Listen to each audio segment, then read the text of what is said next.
बाबा ने हमारे लिए कार्य नहीं ना।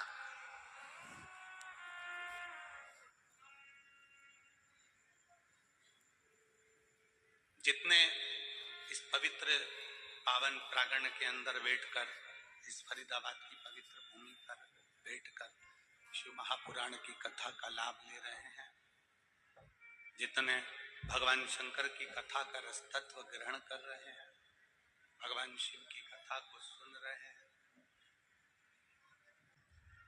कि भोले बाबा, भगवान शिव, माँ जगत जननी माता जगदम्बा पार्वती हमारे माता पिता हैं। और हम छोटे से एक बच्चे, हम बहुत बड़े नहीं, हम बहुत छोटे हैं। बड़े बने रहने में कहीं ना कहीं तकलीफ हो जाती है, छोटे बने रहने में कोई तकलीफ नहीं। यहां जितने बड़े बड़े बैठे हैं ना, जितने यहाँ पर बड़े बड़े अधिकारी बैठे हों, फैक्ट्री के मालिक बैठे हों, जितने पदाधिकारी गण बैठे हों, जितने 2-4 मकान, बंगला, गाड़ी, जमीन, जायदाद के खूब पैसे वाले भक्त बैठे हों, तो उनसे पूछना कि एक साधारण सा भक्त और एक धनपति, दोनों में क्या अंतर है? जो ज्यादा बढ़ता चले जाता है, मानसिक टेंशन उसको बढ़ता चले जाता है। जो साधारण है, एकदम छोटे से मकान में रह रहा है, अपनी जिंदगी मस्त होकर जी रहा है, 2 रोटी प्रेम की खा रहा है, गाड़ी है, धर्म पत्नी, बच्चे, अच्छे से पढ़ाई भी कर रहे हैं, सब कुछ अच्छी जिंदगी जी रहा है, उसको कोई टेंशन नहीं, वो अपना जीवन जी रहा है। रोड का कितना भी टैक्स जमा कर दो, रोड टैक्स कितना भी जमा कर दो, पर रोड पर रह नहीं सकते। आप लोग जब गाड़ी उठाते हैं, 4 व्हीलर गाड़ी खरीदते हैं, 2 व्हीलर गाड़ी खरीदते हैं या बड़ी कोई गाड़ी खरीदते हैं, तो उसमें रोड का टैक्स जमा होता है। रोड का टैक्स कितना भी जमा कर दो, पर आप रोड पर रह नहीं सकते। आप मकान बनाकर रोड पे नहीं रह सकते। तो आप कहो कि हमने रोड का टैक्स जमा करा, हम तो यहाँ मकान बना के रहेंगे। हमने रोड का टैक्स जमा करा, हम तो यहाँ बीच रोड पे हमारी गाड़ी खड़ी करके हम तो यहाँ 4 घंटे तक, 8 घंटे तक, 10 घंटे तक, 12 घंटे, 24 घंटे खड़े रहे। नहीं, रोड का कितना भी टैक्स जमा कर दो, पर रोड पर तुम रह नहीं सकते। उसी तरह परिवार, कुटुंब, कबीला और दुनिया के लिए तुम कितना भी कर दो, पर तुम्हें कोई अच्छा कहने वाला नहीं मिलेगा। आखिरी में तुम्हें ताने सुनना ही पड़ेगा। तुम रोड का टैक्स जैसे जमा करते हो तो रोड पर मकान नहीं बना सकते।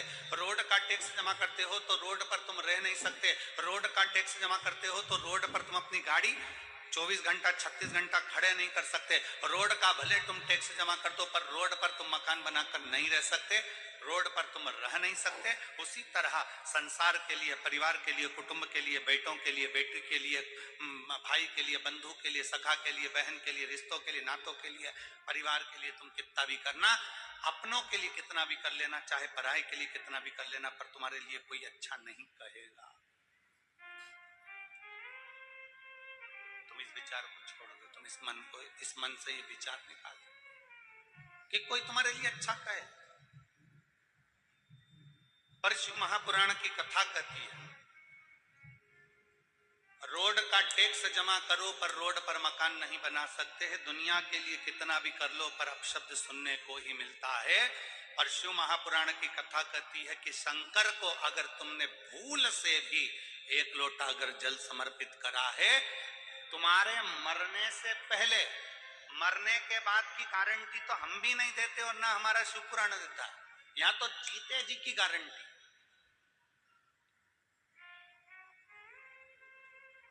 कई लोग कहते हैं कथा सुनोगे तो बैकुंठ चले जाओगे, बैकुंठ में तुम्हारा निवास होगा।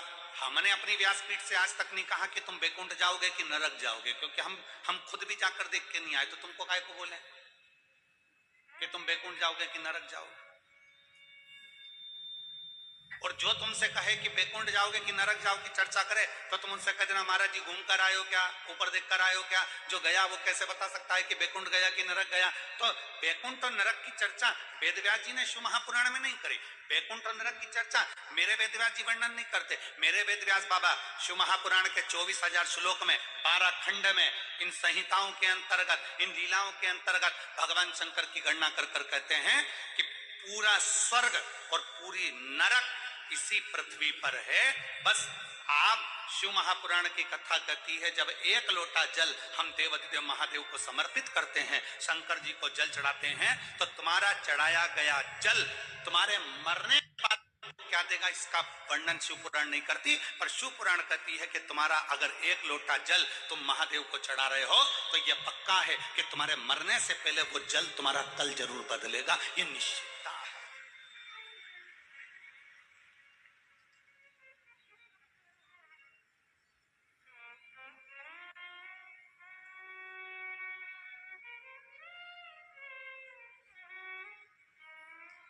वो जल तुम्हारा कल बदल सकता है।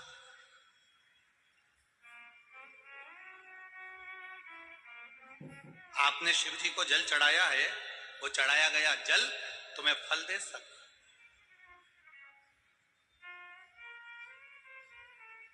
पौधे किस किस के यहां लगे हैं? पौधे, गमला, काय का भी पौधा लगा है, लगा तो है तुम्हारे घर में। पौधे जिन जिन क्या लगे हैं, रोज पानी देते हो कि नहीं देते हो? जम के बोलो जरा, जम के देते हो। फल रोज आते हैं क्या उसमें? जम के बोलो, नहीं। फूल रोज आते हैं क्या उसमें? नहीं। फल भी समय पर आएंगे, फूल भी समय पर आएंगे। कर्तव्य तुम्हारा है कि पौधे में रोज पानी देना है। फल भी आएगा, फूल भी आएगा, समय आएगा तो फल फूल दोनों प्राप्त होंगे। बस पौधे में पानी डाले जाओ तो फल फूल तुम्हें मिलेंगे जरूर। तुमने पानी डालना बंद करा तो फल फूल तुम्हें प्राप्त नहीं होंगे। उसी तरह शंकर पर एक लोटा जल चढ़ाए जाओ, चढ़ाए जाओ, चढ़ाए जाओ, मेरा भोले बाबा उसका फल तुम्हें जरूर देगा। थोड़ा समय लग सकता है, निश्चित समय पर देगा, देगा। थोड़ा समय लग सकता है, थोड़ा समय लगेगा। मांगू घड़ी रे दुख काटो, दया करीन दर्शन शंभु शरण मांगू घड़ी रे दुख काटो, दया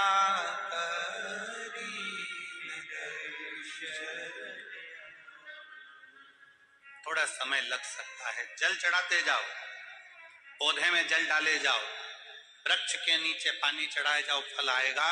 पौधे में जल डाले जाओ, फूल जरूर आएगा। उसी तरह शंकर पे एक लोटा जल चढ़ाए जाओ, प्रतिदिन चढ़ाओ, एक ना एक दिन उसका फल जरूर आएगा और तुम्हारा कल्याण जरूर चढ़ाए।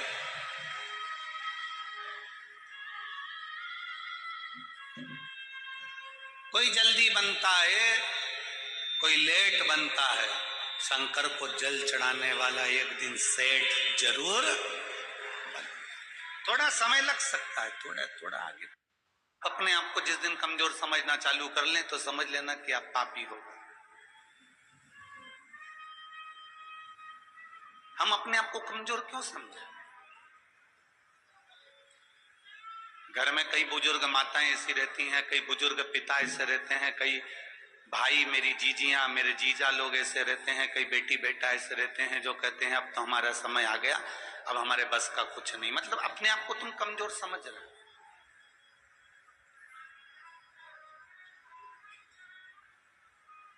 हम पूरे भिलाई वासियों से एक बात पूछना चाहते हैं, जितने लोग कथा में बैठे हैं और जितने लोग आस्था चैनल पर कथा सुन रहे हैं, जितने लोग फेसबुक यूट्यूब पर कथा सुन रहे हैं, आपसे एक बात पूछें, आप उत्तर देंगे सभी लोग?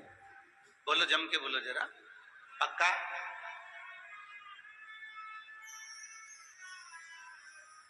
घर में आपको सुबेरे जल्दी उठना है,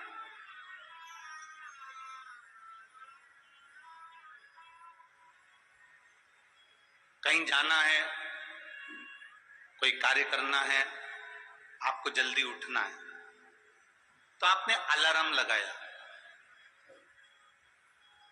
मान लो 4 बजे का लगाया या 5 बजे का लगाया या 3:30 बजे का लगाया।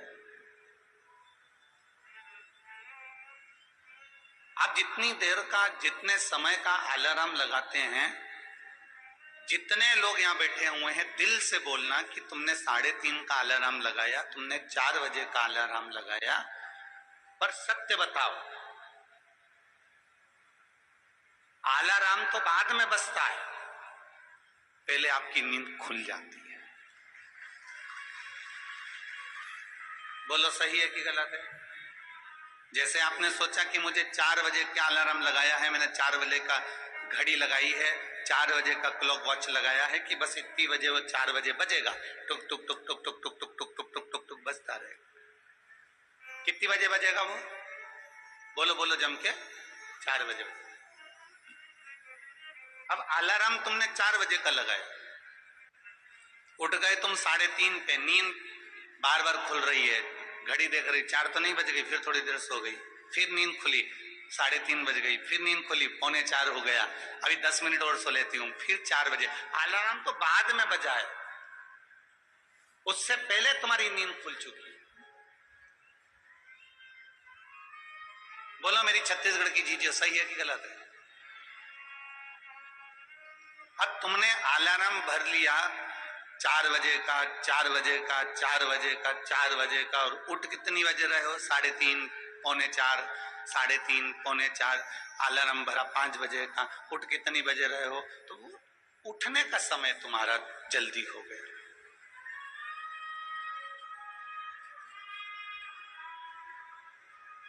अलार्म तुमने 4 बजे का भरा है, अलार्म तुमने 5 बजे का भरा, परंतु तुम जल्दी उठ गए। अब जितनी मेरी बुजुर्ग माताएं बैठी हैं और जितने मेरे बुजुर्ग पिता बैठे हैं और जितने मेरे बहन बैठी हुई हैं, मेरी जीजियां बैठी हैं, मेरे जीजा बैठे हैं, मेरी माताएं बैठी हैं, मेरे भाई बैठे हैं, आप सबसे निवेदन है, आपने भी अपने दिल में एक अलार्म बनाकर रख लिया। कौन सा अलार्म? जरा सा पेट दुखा और तुमने अलार्म बना लिया, कहीं मुझे बड़ी बीमारी तो नहीं हो गई, कहीं मुझे कहीं गठान तो नहीं हो गई, कहीं मुझे रोग तो नहीं हो गया, कहीं मुझे ये तो नहीं हो गया। जरा सा छाती में दर्द हुआ, तुमने अलार्म बनाकर रख लिया कि मेरे कोई कहीं ब्लॉकेज तो नहीं हो गया, कहीं मेरे हार्ट में कमजोरी तो नहीं हो गई। थोड़ी सी चलने में हापड़ी भराई तो तुम्हें लग गया कि मुझे कहीं दमे की बीमारी तो नहीं हो गई, मुझे सांस की बीमारी तो नहीं हो गई। याद रखना, 4 बजे का अलार्म लगाया तो 3:30 बजे नींद खुल जाती है। उसी तरह तुम जो दिन भर सोचते हो कि मेरे साथ ये तो नहीं हो गया, वो तो नहीं हो गया, वो तो नहीं हो गया, वो तो नहीं हो गया, तो वो चीज तुम्हारे सामने हो ही जाती है। इसलिए शास्त्र कहता है कि दुनिया का सबसे बड़ा पाप है अपने आप को कमजोर समझना। कभी कमजोर मत समझो, हमेशा अपने आप को बलवान समझो।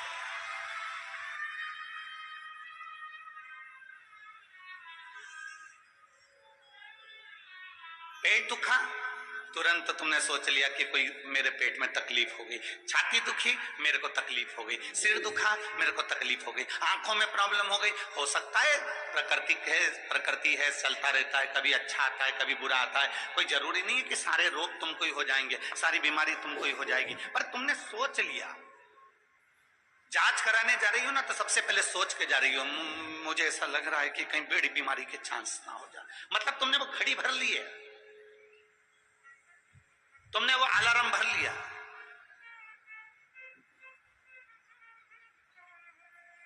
पहले का व्यक्ति अलार्म भरता था,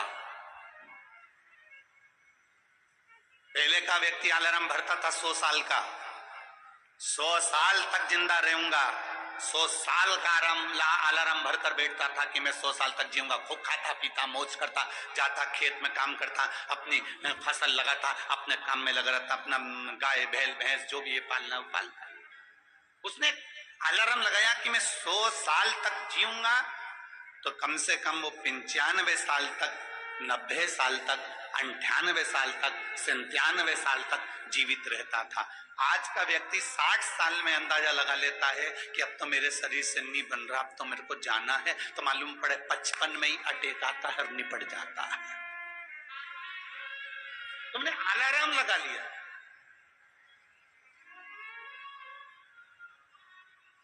दुनिया का सबसे बड़ा पाप है अपने आप को कमजोर समझना। क्यों कमजोर समझे हम?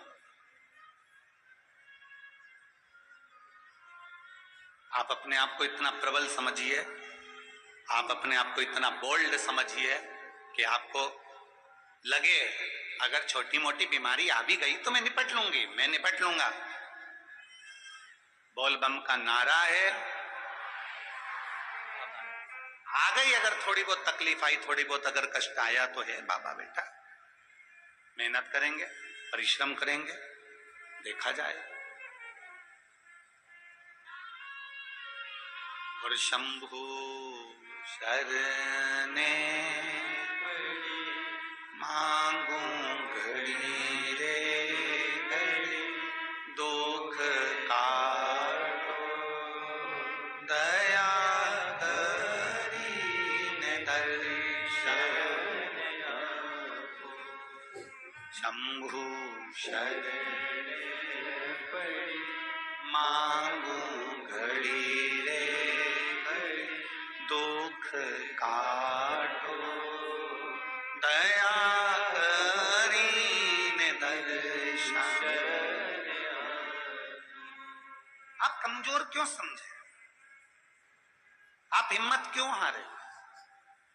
कई माताएं कह देती है हमने एक बार पशुपतिनाथ का व्रत करा, हमने 2 बार पशुपतिनाथ का व्रत करा, हमने 3 बार पशुपतिनाथ का व्रत करा और हमने, हमारी बाबा नहीं सुन रहा। आपने हिम्मत हार ली,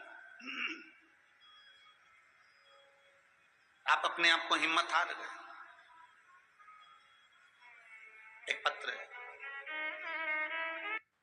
धीरे धीरे धीरे धीरे बहू ने अपने सास ससुर की सेवा करना चालू करी। सास ससुर प्रदोष का व्रत करने जाए, सास ससुर नर्मदा जी के तट पर शिवलिंग का निर्माण करे, निर्माण कर एक पत्थर रखें, अगला पत्थर रखें, ऐसे करते करते 8 महीने 9 महीने 1 साल 1.5 साल निकल गया। आज भानुमति की बहू बाहर किसी संत को भोजन देने के लिए गई, पड़ोसन ने देख लिया, आवाज लगाकर बुला लिया, बहू रानी इधर तो आओ, तुम्हें मालूम है तुम्हारे सास ससुर जैसा झूठेला संसार में कोई नहीं होगा। तुम्हें मालूम है तुम्हारे सास ससुर जैसा झूठेला संसार में कोई नहीं होगा। इतने झूठेले हैं, इतने झूठेले हैं कि तेरी जिंदगी बर्बाद कर दी। तेरी जिंदगी? बहू ने पूछा क्या जिंदगी बर्बाद कर दी? उनका कोई बच्चा नहीं है, उनकी कोई औलाद नहीं, उनका कोई लड़का नहीं है और तुझे बहू बना कर लिया।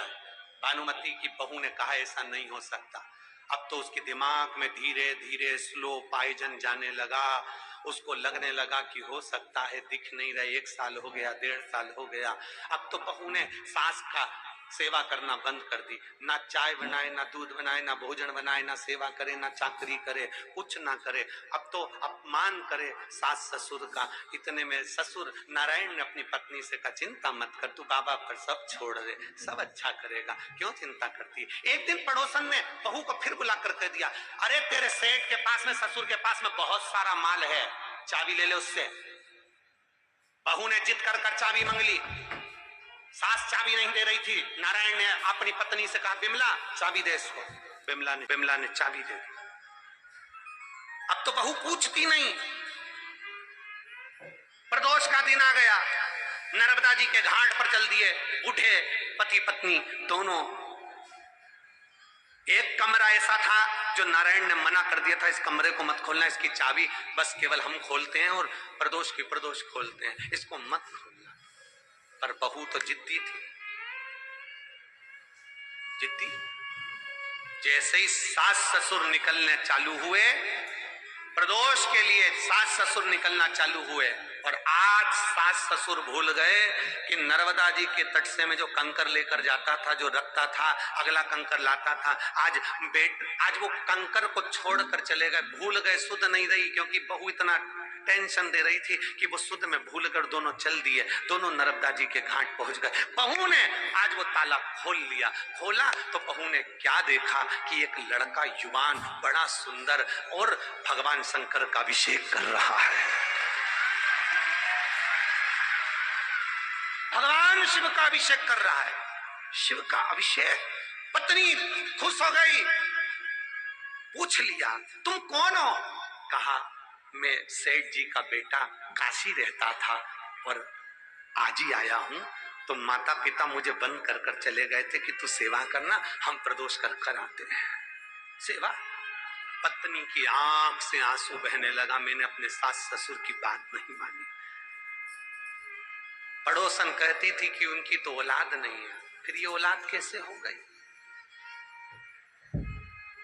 शाम के समय सास ससुर आए, बहू ने भोजन तैयार रखा, भोजन दिया, भोजन तैयार रखा, भोजन जब प्रदान किया, प्रदान करा तो आज सास खुश थी, बेटा आज तेरे चेहरे पर बड़ी रौनक है, बेटा आज तू बहुत सेवा कर रही है, क्या हो गया। माँ आज तुम्हारे बेटे आ गए। बेटा आ गया? मेरा बेटा? हाँ माँ आज तुम्हारा बेटा। बेटा? नारायण को आवाज लगाई, स्वामी स्वामी स्वामी आओ जरा। ये बहू क्या कह रही है, ये बावरी तो नहीं होगी, पागल तो नहीं होगी, कह रही है बेटा आ गया। कहाँ है बेटा? जब जैसे ही दरवाजा खोला, खोलते से क्या देखा कि उसमें एक बेटा बैठा था। माँ बिमला ने अंदर जाकर उस बालक से पूछा, बेटा तुम कौन हो? बालक कहता है, माँ तो प्रदोष पर जाती थी, एक कंकर उठाकर लाती थी, वो कंकर साधारण नहीं तो अपना बेटा समझकर लाती थी, इसलिए महादेव ने मुझे तेरा पुत्र बनाकर भेजा है। हमसे लोग कहते हैं सियोर के कंकर का क्या महत्व है, तुमने दुनिया भर में कंकर की पूजन करवाना चालू कर दी। क्या मंदिर कम पड़ रहे थे जो कंकर की पूजन कराई? ये बाबा ओमकारेश्वर के तट की भूमि की वो कथा है कि कंकर भी शंकर बनकर प्रकट हो जाता है, वो कंकर कहलाता है। एक कंकर में जिसने शंकर को देखा है, एक कंकर में जो शंकर को नजर कर लेता है, एक कंकर में जो शिव की स्तुति कर लेता है, एक कंकर में जो शंकर को प्रतिबिंब देख लेता है, वो कंकर भी एक दिन बेटा बनकर साथ दे जाता है। तुम कुबेरेश्वर धाम का कंकर लाते हो, तुम कुबेरेश्वर धाम का रुद्राक्ष लाते हो, तुम नर्मदा माई का कंकर शंकर कहलाता है, उसका एक कंकर भी अगर हमारे प्रतिबिंब में, हमारे स्वरूप में, हमारे आनंद में रहता है, वो हमारी जिंदगी की सार्थकता सिद्ध करता है। बेटा आप कहा, माँ तो रोज हर प्रदोष पर कंकर लाती थी, आज प्रदोष का कंकर लेकर नहीं गई, वो कंकर ही शंकर ने मुझे प्रेरणा देकर भेजा है। मैं तेरा बेटा हूँ माँ, तो चिंता मत कर, पूरी जिंदगी तेरा निर्वाह करूंगा, क्योंकि तूने प्रदोष का व्रत करा और प्रदोष के दिन शिव जी का अभिषेक करा, मैं तेरा बेटा बनकर निभाऊंगा। भगवान शंकर की कथा कहती है, शिव महापुराण की कथा कहती है, आज बचपन में, आज जवानी में, आज अधेड़ी में तुम शंकर को जल चढ़ा लो। आज तुम्हारे हाथ पैर चल रहे हैं, तुम शंकर के मंदिर चले जाओ। आज तुम्हारे हाथ पैर चल रहे हैं, तुम ओमकारेश्वर की पवित्र भूमि पर कथा सुन लो। आज तुम्हारे हाथ पैर चल रहे हैं, तुम मंदिर में, कथा में, देवालय में, शिवालय में जाओ, जल चढ़ाओ शंकर भगवान को। जिस दिन तुम्हारे हाथ पैर चलना बंद हो जाएंगे, उस दिन तुम्हें मंदिर जाने की जरूरत नहीं पड़ेगी, मेरा महादेव मंदिर छोड़कर तेरे दरवाजे पर आए। तुम्हें मंदिर नहीं जाना पड़ेगा, तुम्हें ओमकारेश्वर नहीं जाना पड़ेगा, तुम्हें कहीं पर जाना नहीं पड़ेगा। तुम मां रेवा की सेवा करते हो, मां नर्मदा की सेवा करते हो, एक दिन मां नर्मदा तुम्हारी बेटी बनकर तुम्हारी सेवा करेगी। एक दिन मेरा ओमकार बाबा तुम्हारा बेटा बनकर सेवा करेगा। एक दिन कुबेर भंडारी तुम्हारा बेटा बनकर सेवा करेगा। तुम मंदिर तक जाते रहो, जब तक शरीर में श्वास है, जब तक ये शरीर चल रहा है, तब तक शंकर के मंदिर में जल चढ़ाना बंद मत करना। तो तुम्हारे दुख की घड़ी में मेरा महादेव तुम्हारा पुत्र बनकर तुम्हारे सामने खड़ा हूं। वो कंकर शंकर है। नर्मदा के तट पर ओमकारेश्वर की भूमि पर रहने वाले तो इस कथा को जानते थे, पर जो इस कथा को नहीं जानते थे, ये कथा उनके लिए है, ये कथा उन जनमानस के लिए।